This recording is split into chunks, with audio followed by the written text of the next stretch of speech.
Assalamualaikum warahmatullahi wabarakatuh. Sahabat yang beriman, dalam pergelaran wayang, Sunan Kalijaga gemar memainkan lakon Dewa Ruci. Sunan Kalijaga menggambarkan bagaimana tokoh Bima mencari susu angin atau sarang angin dan bertemu dengan tokoh Dewa Ruci yang tubuhnya sebesar ibu jari.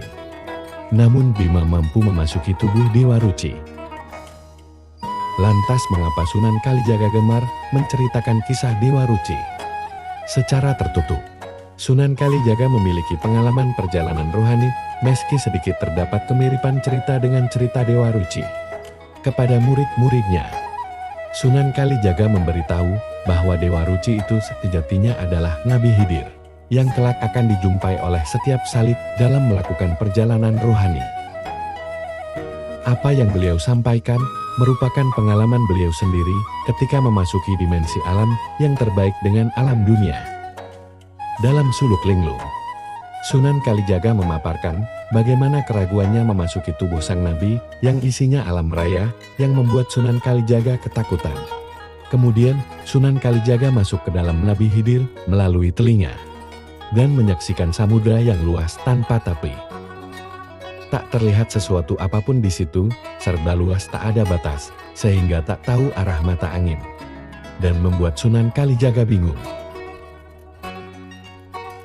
Kemudian Nabi Khidir mengingatkan, agar Sunan Kalijaga untuk tidak bingung. Lalu nampaklah Nabi Khidir bak cahaya terang matahari, yang ternyata berada dalam dimensi alam lain, yang berbeda dengan alam dunia.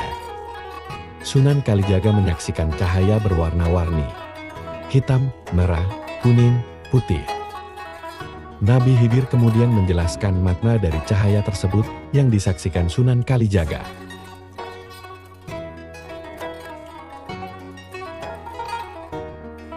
Cahaya hitam, cenderung marah, mudah sakit hati, angkara murka membabi buta, yang menutup jalan menuju kebaikan.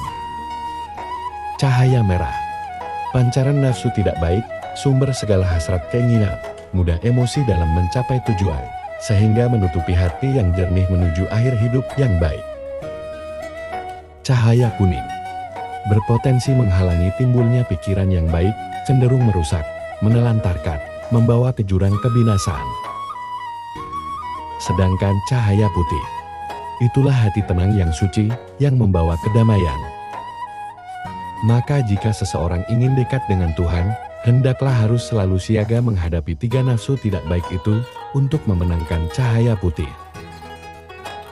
Bila dimaknai dengan ilmu tasawuf secara lebih teknis apa yang diajarkan Sunan Kalijaga. Hati yang memancarkan warna hitam sama dengan nafsu lawwamah. Merah nafsu amarah. Kuning nafsu sulfiyah. Dan hati yang memancarkan warna putih itulah nafsul mutmainnah. Walau alam bisawab.